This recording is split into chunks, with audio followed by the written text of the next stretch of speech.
Good morning, good afternoon, good evening. My name's Kevin. I'm reading out letters written by my late father, Jimmy Hodge, who was a journalist here in Kent, UK, and he wrote a letter every day in 1999, trying to summarise some of the news stories that were in the papers of the day. And he thought if he did it every day in 1999, it would be a good sort of prequel to the millennium. So today we got the sort of usual suspects, really. It was war in the Balkans, strikes, volunteers doing an unusual thing. And silly criminals at the end. But anyway, so the Balkan War was dragging on somewhat. Apparently there was a sort of conflict that was just causing, daily sort of headaches for, I guess, Tony Blair at that point. But it said that the Iraqis were not permitted to fly warplanes in this area with laser-guided bombs in retaliation. But his main point was that this item was sort of tucked away in one paragraph on about page 8, when he said that that's the trouble. These things die so very quickly from front page and they become normalised. And at the moment, for example, the Palestinian-Israel war, which was on every front page and everyone's lips maybe 2 or 3 months ago, now is hardly mentioned, which is very sad, really. It's just the way it goes, isn't it? Firefighters were threatening their first national strike for 21 years and 55,000 firefighters in England, and more money was the normal thing. Dad again slightly, I suppose, related it to his own experiences in the war, and really it was a case maybe people should just get on with what they're doing and not be too worried about striking. What else was it? 4 volunteers, this is an unusual one, 2 men and 2 women have been asked to spend, I think was it, all the week in the nude, locked in separate small rooms in London, with only internet to sustain them. Everything they need to maintain life has been obtained through the internet.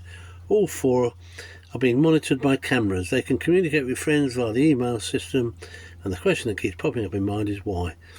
And unfortunately, it doesn't ever seem the reason why. I don't know quite what the reason was, and if you know anything about it, or indeed one of those people who were filmed in the nude, I guess, and had to spend all week fending for yourself, let us know why and where and how you got on.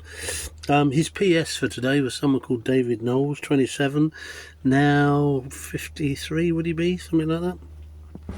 And he videoed himself passing heroin to his friends. Videoed. He was jailed for 36 months after police seized the tape in Edinburgh. Talk about candid camera, and that's quite relevant, isn't it? Because you may, I don't know when you'll be watching this, and if it's sometime in the future, but we had the what was it called? The gap tree, honeysuckle gap tree in Cumbria, next to Hadrian's Wall.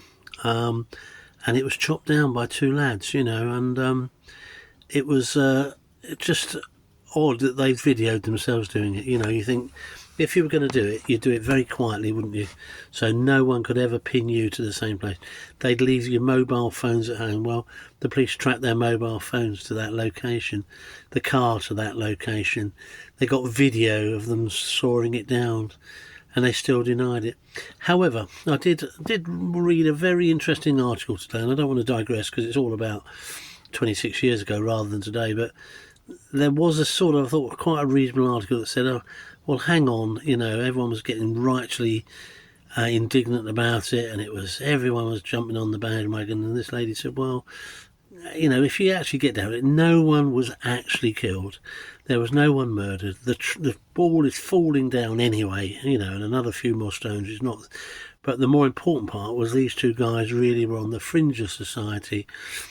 They'd got their own problems, they'd had, recent deaths of family, were on the margins of society, living in caravans, just egging out a sort of meagre living, really.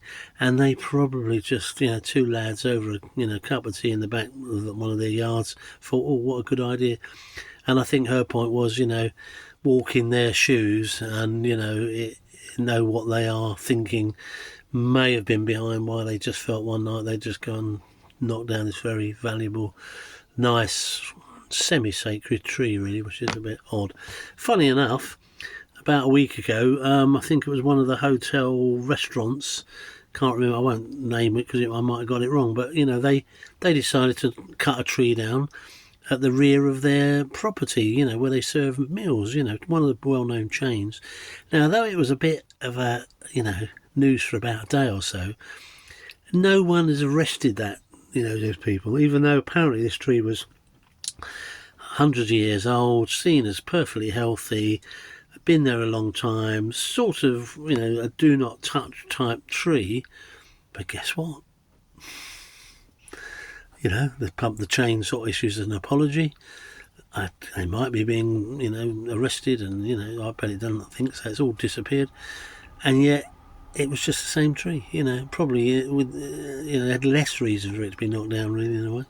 Anyway, that was the news today on the 11th of May, 1999. So you take care. Sorry for the digression slightly. Sorry for the hat, but you take care, Mon. There you go. Bye.